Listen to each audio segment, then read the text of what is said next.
Hello les amis, bienvenue dans les guidances méditatives et énergétiques du jour de Stéphanie Béguin, Eyes of Soul.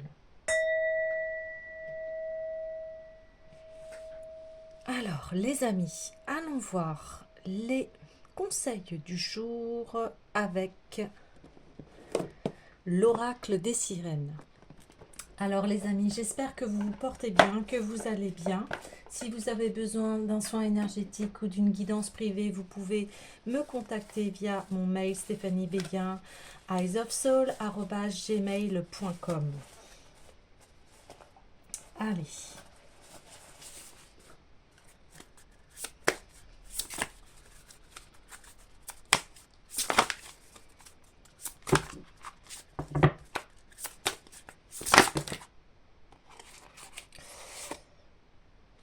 Alors, nous avons vision et puis la sagesse du corail. Donc en ce moment, cette carte n'arrête pas de revenir.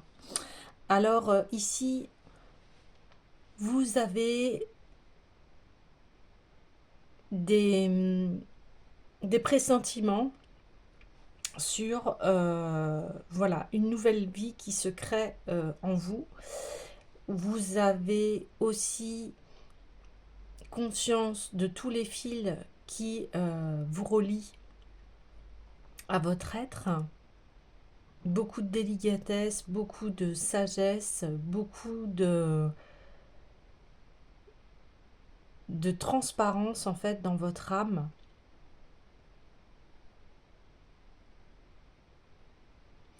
Ici, il y a un grand voyage qui va s'opérer.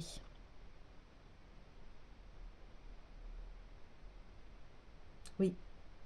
J'ai envie d'aller voir le message sur la sagesse du corail parce qu'elle apparaît vraiment très fréquemment en ce moment.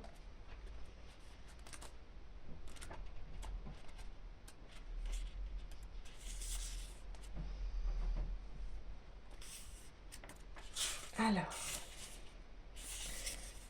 donc le corail est un talisman magique destiné à protéger et mettre la beauté en valeur. Donc ici, il y a une grande délicatesse, une grande sagesse, une grande beauté d'âme qui est révélée.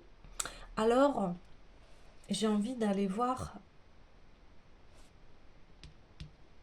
qu'est-ce que l'on a à apprendre sur cette sagesse du corail, c'est-à-dire qu'est-ce qu'on va aller sonder, pourquoi revient-elle toujours cette carte, quel message devons-nous comprendre?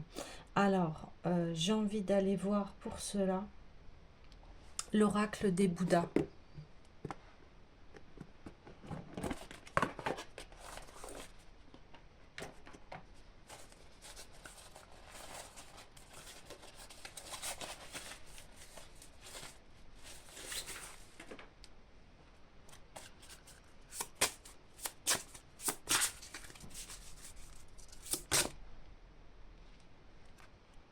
Donc on a Tamonten. Ok. Donc ici on voit déjà une énergie assez guerrière, très affirmée, avec voilà un félin à ses côtés. Donc il y a une très grande puissance, une très grande force.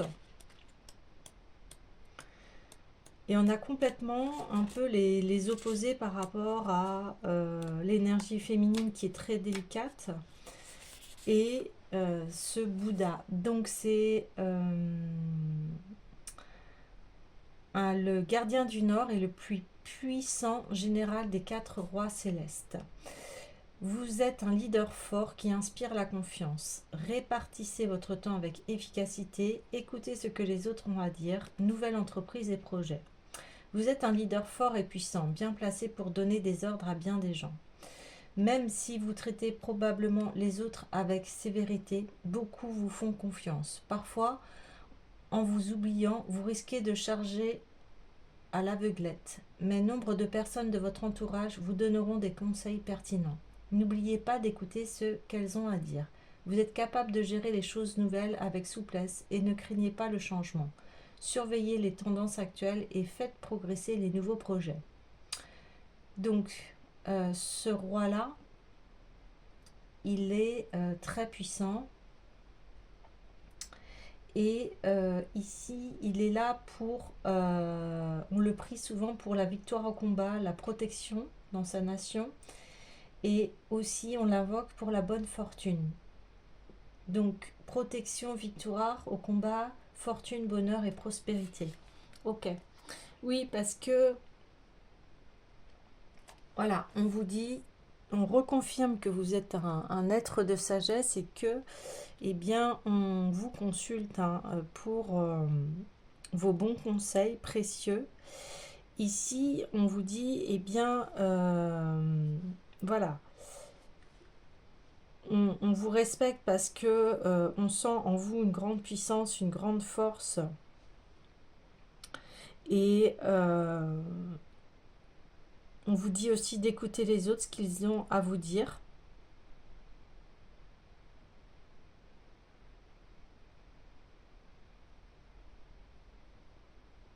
Des fois aussi, cet aspect-là, on en a besoin quand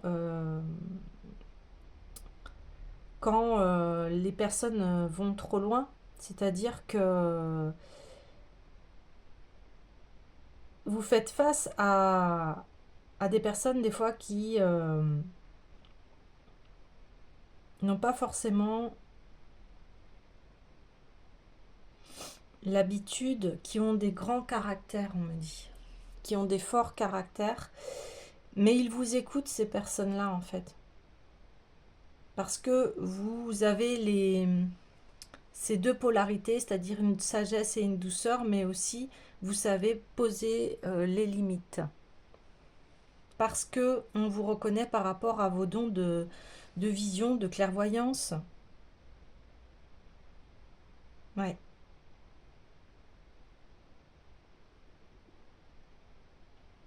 Donc c'est sûr, des fois on est confronté à des personnes, c'est pas facile, hein. Ok. J'ai envie d'aller tirer une autre carte par rapport à la vision. S'il vous plaît, la carte par rapport à la vision. Ouais, celle-là, elle s'est retournée. Ah oui, on l'avait aussi déjà tiré cette carte Daiko Kuten. Donc ce Bouddha-là aussi, lui, il,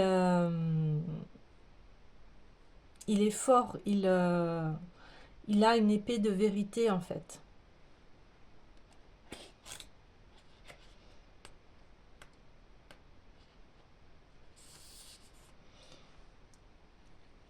Ouais, c'est ça. C'est surmonter les vagues de changement en restant fort et en gardant la tête froide. Soyez préparés mentalement, de grands changements arrivent, le nombre de personnes qui font attention à vous s'accroît. Pour gérer les problèmes éventuels et les surmonter, votre cœur doit être fort. Avoir de la force ne veut pas dire se précipiter, tête la première ou laisser la colère prendre le contrôle. Il est plus important d'agir calmement et rationnellement. La résolution de votre problème suscitera une vague de changement et bien que vous puissiez être un peu intimidé par la taille de cette vague, elle vous conduira à tout un monde nouveau et merveilleux. Laissez-vous conduire là où plus d'occasions et de possibilités vous attendent. Ouais. Victoire au combat, récolte abondante, fortune, bonheur et prospérité. Ils se rejoignent beaucoup, hein, ces deux hommes, en fait, hein. Là, on vous dit qu'il y a, de toute façon, dans votre sagesse et dans vos visions, euh, il y a voilà, des victoires, du bonheur, de la prospérité, vous voyez.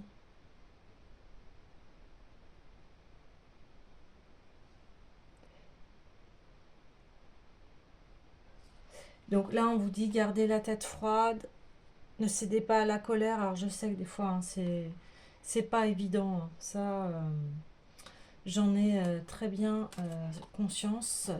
Et Voilà, soyez forts, gardez le cap, ayez la foi en vous.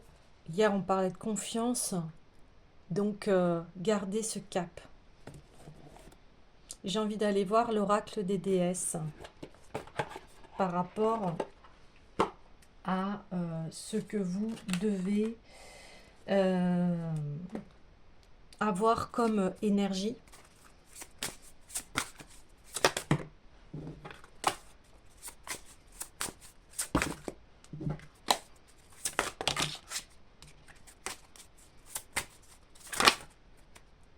Hop, et on parle des arts. Exprimez-vous à travers des activités créatrices, à ce qu'il vous fait du bien. Ouais. De toute façon, on voit bien que vous êtes un être qui est attaché à la beauté, aux arts. Et ici, on vous dit, eh bien, continue ce qui te fait du bien, cette activité créatrice. Hein. J'ai envie de tirer une autre carte.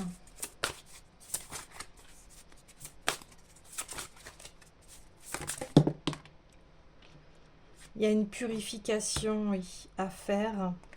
Et l'avenir brillant. Cessez de vous faire du sissi, tout ira bien. Donc ici, tout ira bien. Ne vous en faites pas.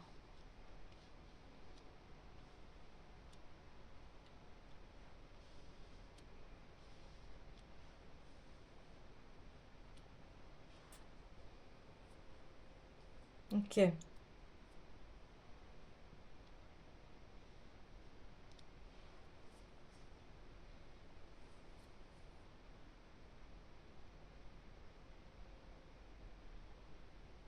Vous avez besoin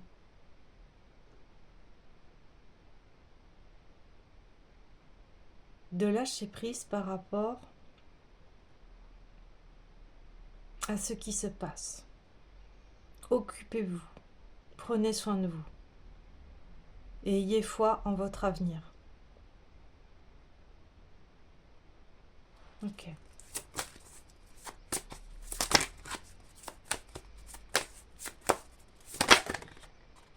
Ouais. Et gardez vos objectifs bien en vue.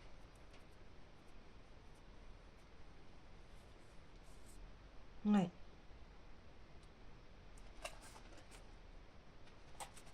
Gardez vos objectifs, gardez vos passions. Hier, on en parlait de vos passions. Gardez-les. Gardez-les. Parce que c'est comme cela aussi que vous allez vous sentir mieux, vous assurer un avenir brillant.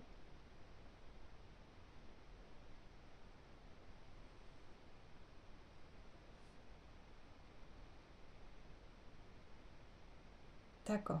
Là, j'ai envie d'aller voir un peu le conseil là, parce que on voit qu'en ce moment, vous êtes appelé à vraiment de vous affirmer en fait.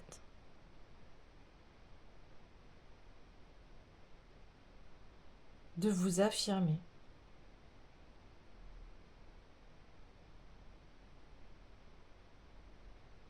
Ok. Je vais aller voir le message des dieux et titans.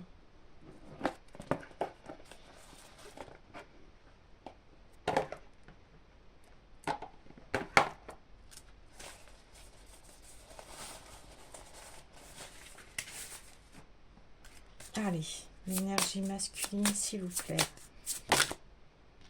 Waouh. Arès.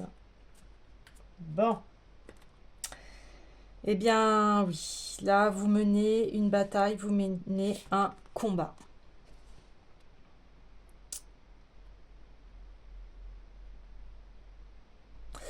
Et c'est votre tranquillité que vous êtes en train de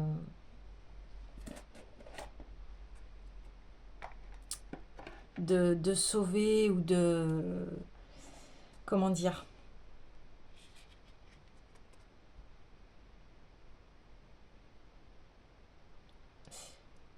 Là, vous partez en guerre, mais vous n'avez pas forcément envie de partir en guerre, mais il y a pas trop le choix. Des fois, dans la vie, eh bien, on est face à des épreuves qu'on ne veut pas et elles se présentent. Donc, quel est son message? Alors,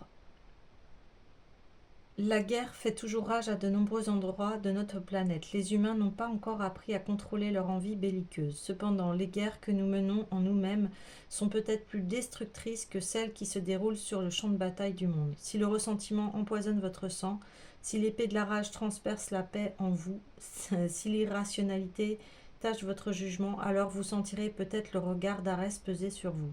Peut-être que vous êtes en train de vous battre avec des amis, que vous avez commencé à réagir avec colère ou que votre groupe d'amis est en rivalité avec un autre. N'oubliez pas qu'il existe toujours d'autres moyens que le combat pour faire face à une situation. Faire face à la colère sans se battre, physiquement ou mentalement, est la meilleure solution. Mais si vous sentez que vous êtes en guerre, souvenez-vous qu'il existe des règles d'engagement. Ouais.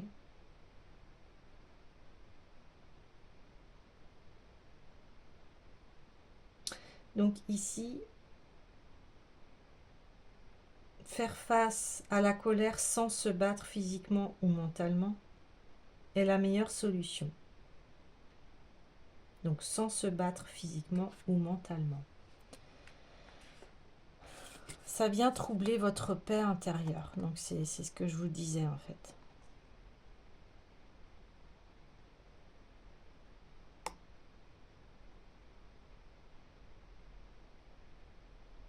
Ouais. Alors que vous êtes un être de sagesse.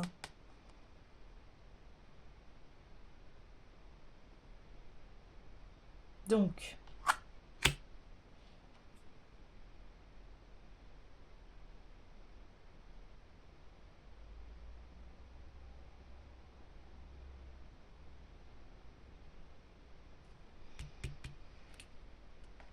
comment y remédier? Donc déjà, on dit ne pas être en guerre à l'intérieur de vous. Cultiver la paix, cette sagesse que vous avez. J'ai envie d'aller voir qu'est-ce qui se passe. Pourquoi y a-t-il cette guerre?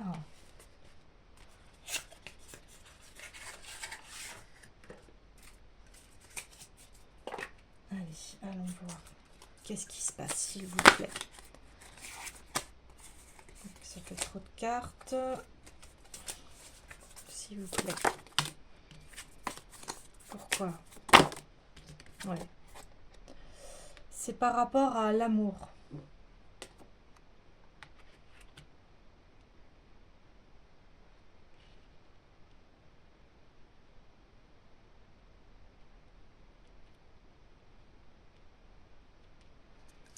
Ok. Alors, j'ai envie d'aller voir tout de suite la destinée des flammes jumelles et d'aller voir, de sonder ce qui se passe.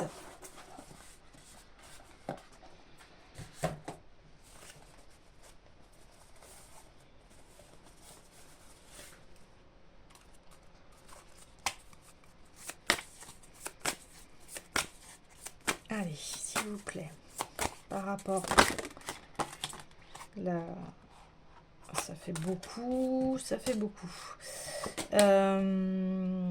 Comment arrêter ça, ce combat? Comment arrêter ce combat, s'il vous plaît? Allez, s'il vous plaît. Âme sœur.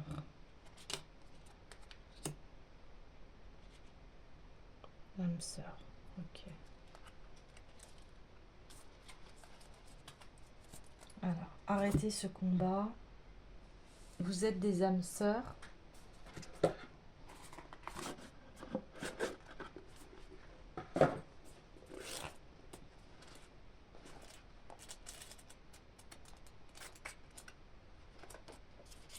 Cette carte indique que tu es probablement en contact avec ton âme sœur. Tu en as peut-être déjà entendu parler. Ces êtres qui semblent destinés à se rencontrer et à s'aimer dès le premier regard.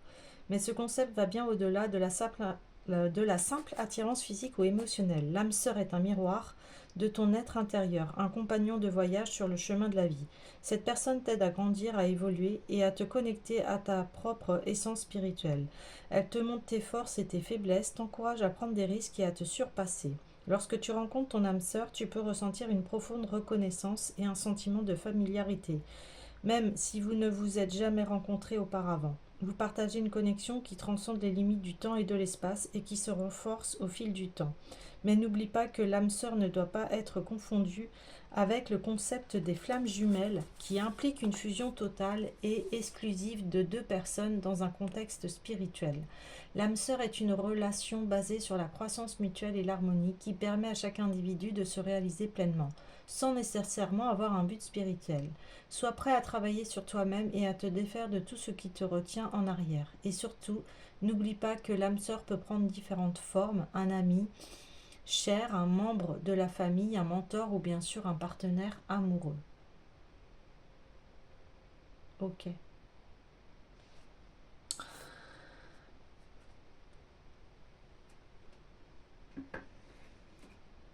Ok, alors ici,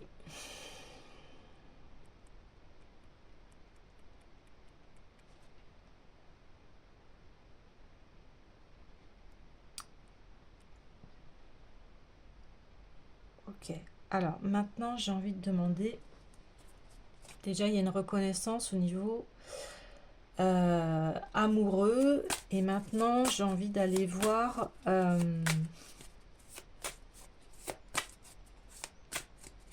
ok, pour la féminine, qu'est-ce qu'elle a à travailler. Oh, ça fait paf paf. Allez, la réconciliation, ok, et pour le masculin,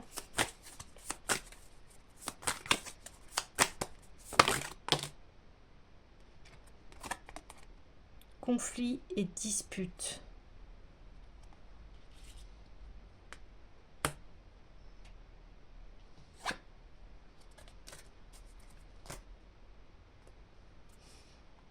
Ok.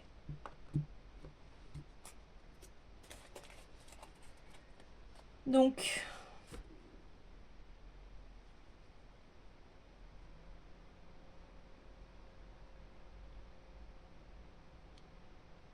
la féminine doit tenter la réconciliation et le masculin, lui, il a à arrêter les conflits et les disputes. Je vais aller voir le message conflit-dispute, bon, réconciliation. Voilà,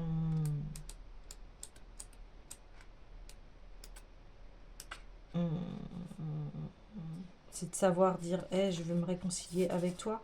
Mais les conflits, donc dans ta relation de couple, est entaché par les disputes. Les conflits sont normaux dans toutes les relations. Néanmoins, lorsqu'ils surviennent trop souvent, il est important de prendre le temps de réfléchir aux causes du désaccord et d'exprimer clairement ce que tu veux à ton partenaire. Les émotions, parfois intenses, sont des indicateurs de ton implication dans la relation. Elles ne sont pas ignorées. Néanmoins, veille à ce que celle-ci ne pilote pas la relation à ta place, au risque de détruire le respect et la confiance nécessaires au couple. L'identification de tes besoins est importante car elle va te permettre de comprendre ce dont tu as réellement envie dans tes relations. Il est important de ne pas blâmer ton partenaire de la situation et d'éviter les accusations ou les critiques qui pourraient aggraver le conflit. Au lieu de cela, tu peux utiliser des phrases comme la communication bienveillante en fait.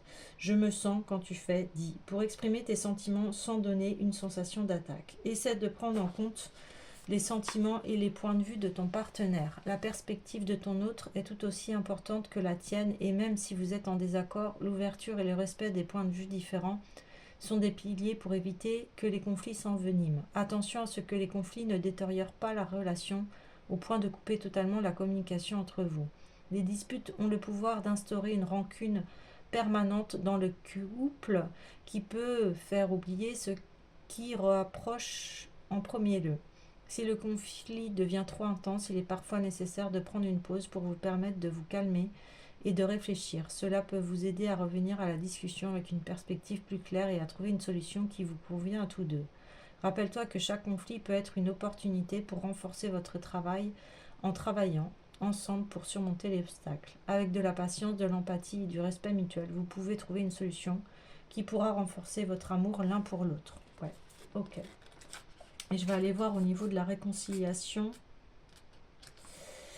La réconciliation est sur ton chemin. Si tu as été impliqué dans une dispute ou un conflit récemment, tu peux être assuré que les énergies de la réconciliation sont en train de s'installer dans ton champ. Les forces cosmiques t'invitent à considérer la possibilité de rétablir une connexion perdue ou brisée. Peut-être as-tu déjà commencé à ressentir une impulsion intérieure pour atteindre une personne avec laquelle tu as eu des différends. Les signes sont là, te montrant le chemin vers la guérison et le pardon. Il est important que tu sois ouvert et disposé à pardonner et à être pardonné pour que la réconciliation puisse avoir lieu. Mets ton ego de côté et prends la responsabilité de tes actions. Écoute les sentiments de ton autre et ses besoins. Lorsqu'un pas est fait vers toi, c'est le moment aussi d'avancer et de faire des concessions sur tes positions. La réconciliation peut être un processus lent et délicat, mais sois patient et persévérant. Garde à l'esprit que la guérison et la restauration de la confiance prennent du temps, mais sont possibles avec un engagement mutuel. Sache également que la réconciliation peut impliquer des actes concrets pour montrer que tu es engagé dans le processus de pacification. Cela peut inclure des excuses sincères, des actes de réparation et un engagement à ne pas répéter les comportements qui ont causé le conflit. Avec une attitude de compassion et de bienveillance, l'entente sera au rendez-vous. Ok. Donc ici, c'est une histoire voilà, de conflit en amour, d'arrêter voilà, la guerre, de revenir à des choses beaucoup plus pacifistes. Et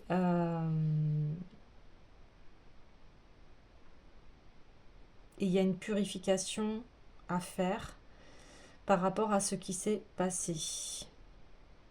Voilà. Là, on vous dit de toute façon, vous, ce que vous voulez, c'est un avenir brillant. C'est pas cette guerre-là, en fait. Et on vous demande de pacifier vos énergies. Alors, j'ai envie d'aller voir ouais, les anges de l'amour de Dorine Virtue.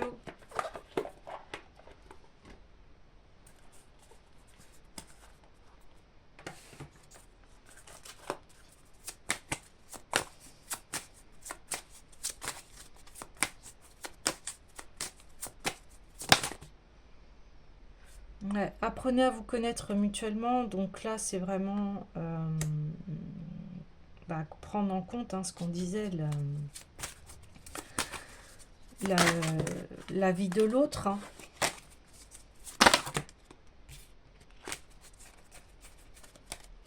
Et par rapport au côté masculin, il y a la carte qui est sortie du flirt. Donc là, voilà, il est demandé au masculin de reflirter en fait avec sa compagne pour voilà, enfin apaiser ses conflits, quoi. Voilà. C'est ça en fait.